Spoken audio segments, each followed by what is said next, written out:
अस्सलामुअलैकुम दोस्तों, आज मैं आपके लिए बहुत ही मज़ेदार सी शिनवारी दाल कढ़ाई बनाने की बहुत ही लाजवाब बेहतरीन रेसिपी लाई हूँ जो कि सब रिकॉर्ड तोड़ देगी। आज से पहले कभी आपने इतनी मज़ेदार दाल नहीं खाई होगी। गारंटी है इस दाल को खाने के बाद आप इसे बार बार बनाने पर मजबूर हो जाएंगे और जो इस दाल को एक बार खाएगा खाता चला जाएगा, हाथ रोकना हो जाएगा मुश्किल। निहायत ही खुशबूदार, लजीज, बहुत ही मज़ेदार ये दाल बनती है। बिल्कुल एकदम नई और बहुत ही डिफरेंट मुनफरिद सी रेसिपी है, तो इस रेसिपी को पूरा फुल वॉच कीजिएगा। तो चलिए हम देख लेते हैं कि किस तरह से हमने ये दाल बना के तैयार की है। इसके लिए 1 कप मैंने दाल ली है, मसूर की दाल ली है। खड़े मसूर की दाल कहते हैं इसे, काली मसूर की दाल भी कहते हैं। दाल आपने भी अच्छी तरह से पहले वॉश कर लेनी है। इसके बाद 2 घंटे के लिए भिगो कर रख दीजिएगा। दाल को भिगोने से ये होता है कि दाल जल्दी पक जाती है, गलाने में से टाइम नहीं लगता है। तो यहाँ मैंने 2 घंटे तक इसे भिगो कर रख दिया था। अब मैं इसे बॉईल कर लूँगी। आपने भी सिंपल पानी में डालना है और नमक थोड़ा सा डालना है, दाल को बॉईल कर लेना है। दाल मैंने बॉईल होने के लिए रख दी है और अब हम एक तरफ एक कढ़ाई में इसके लिए मसाला तैयार कर लेते हैं। तो इसके लिए मैंने यहाँ पर 1/4 कप बहुत ही कम ऑयल लिया है। साथ में डाल दूँगी इसमें 3 साबुत लाल मिर्चें और साथ ही में अदरक यहाँ पे मैंने ली है बारीक चॉप की हुई। तो आपने भी यहाँ पर 2 टेबल स्पून बारीक चॉप की हुई अदरक का इस्तेमाल करना है। अदरक इसमें थोड़ी ज़्यादा जाती है। अब इसमें हम डालेंगे एक दरमियाने साइज़ की बारीक चॉप की हुई प्याज। प्याज आप देख सकते हैं चॉपर में डाल के मैंने बिल्कुल बारीक चॉप करके लिए। तो यहाँ इसे अच्छी तरह से फ्राई कर लेते हैं। तो जो लोग मेरे चैनल पर नए हैं, अब तक चैनल को सब्सक्राइब नहीं किया है, तो मेरी आपसे रिक्वेस्ट है कि चैनल को ज़रूर सब्सक्राइब कर लीजिए। और यहाँ पे मैंने इसमें 1 चम्मच लहसुन का पेस्ट डाला है। अब इसे भी अच्छी तरह से मिला लेंगे। बहुत ही ज़बरदस्त इसका ये मसाला बनके तैयार होता है। तो आपने सेम रेसिपी को फॉलो करना है। इंशाअल्लाह ताला आपकी दाल भी बहुत ही मज़ेदार बनके तैयार होगी। यहाँ पर आप देख सकते हैं प्याज का कलर चेंज होने लगा है, ये देखिए। तो इस पॉइंट पर हमने यहाँ पर टमाटर लिए हैं, टमाटर का पेस्ट बनाकर मैंने लिया है। 3 मीडियम साइज़ के टमाटर हैं ये और मैंने इनका पेस्ट बना लिया है। तो इस तरह से आपने भी टमाटर का पेस्ट बना के लेना है। अब इसे भी अच्छी तरह से मिला लेते हैं और मिक्सी के जार में जो लगा रह गया है पेस्ट, उसमें थोड़ा सा पानी मिक्स करेंगे, ये भी इसमें शामिल कर देंगे। अब मसाले को हमने अच्छी तरह से भूनते हुए पकाना है। अब मैं इसमें नमक डाल गई हूँ हस्ब ज़रूरत। नमक ध्यान से डालिएगा क्योंकि दाल बॉईल करते टाइम भी हमने नमक डाला है। धनिया पाउडर 1 चम्मच, कुटी हुई लाल मिर्च 1 चम्मच, हल्दी पाउडर आधा चम्मच। और अब इन तमाम मसालों को अच्छी तरह से मिक्स कर लेते हैं। मसाला अच्छी तरह से भूनते हुए पकाना है जब तक कि इसमें से ऑयल सेपरेट नहीं हो जाता है, तब तक हम इसे अच्छी तरह से भूनते हुए पकाएंगे। अब इसमें हम डालेंगे कसूरी मेथी 2 टेबल स्पून। कसूरी मेथी इसमें लाजमी डाली जाती है, इससे फ्लेवर बहुत ही मज़ेदार आता है इसका। तो यहाँ पर मैंने 2 चम्मच भर के कसूरी मेथी लिए। अब इसे भी अच्छी तरह से हमने मिला लिया है और मसाला अच्छी तरह से भूनते हुए पकाएंगे। मसाला कच्चा नहीं रहना चाहिए वरना दाल अच्छी नहीं बनेगी।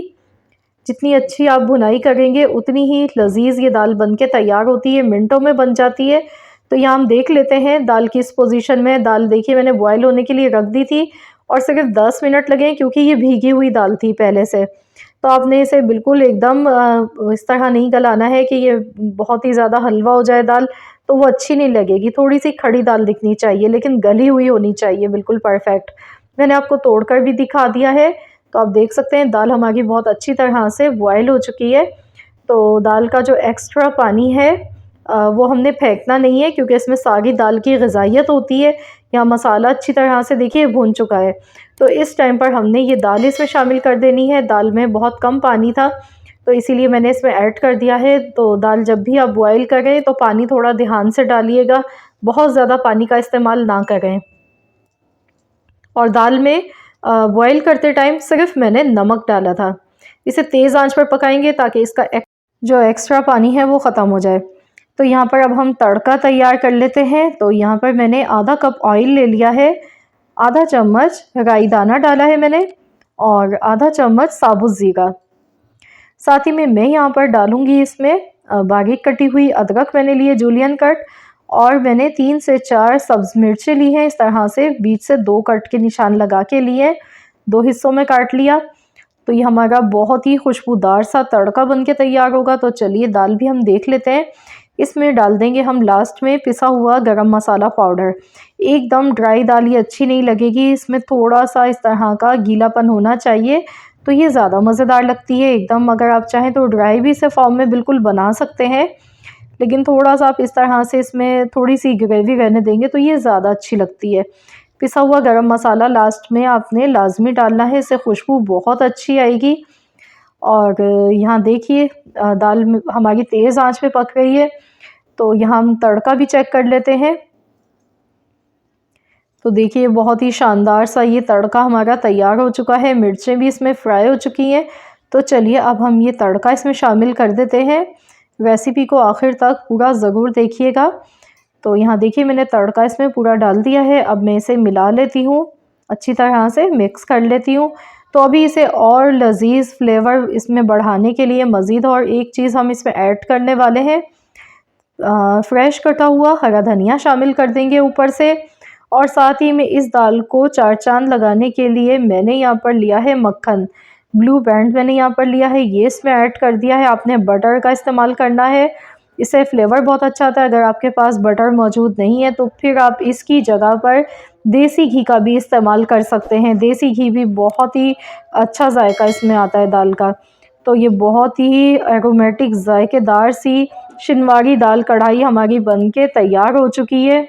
इस दाल की ख़ास बात ये है कि जितनी भी हम दालें बनाते हैं उनसे बिल्कुल हट के और बिल्कुल एकदम डिफरेंट आपको जायका खाने को मिलेगा।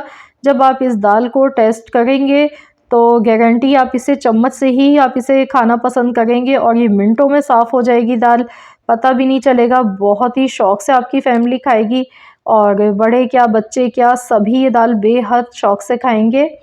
तो आप लोग ज़रूर इस रेसिपी को मेरे बताए गए तरीके से ट्राई कीजिएगा।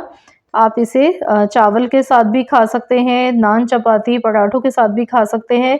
तो ये बहुत ही लज़ीज़ दाल बनी है, और इस दाल की रेसिपी को लाज़मी ट्राई कीजिएगा मेरे कहने पर, और अपना फ़ीडबैक मुझे कमेंट्स के ज़रिए ज़रूर दीजिएगा। बताइएगा कि आप सबको कैसी लगी है मेरी आज की ये रेसिपी। आई होप कि आप सबको ये रेसिपी ज़रूर पसंद आई होगी। रेसिपी अच्छी लगी है तो प्लीज़ इस वीडियो को लाइक कर दीजिए, और साथ ही में अपने दोस्तों के साथ, फैमिली मेम्बर्स के साथ इस रेसिपी को ज़्यादा से ज़्यादा शेयर कीजिएगा।